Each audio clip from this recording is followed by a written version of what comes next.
नमस्कार. आपण आलो आहे ओम पर्वतला दर्शनाला पोहोचलोय आता त्या ठिकाणावर.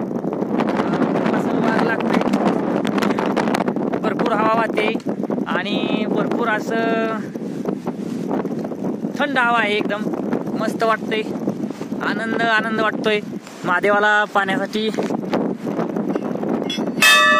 आलोय. एखादे मनाला समाधान आहे, मस्त आहे मित्रांनो, छान आहे. आणि तुम्हाला ओम पर्वत तुम्ही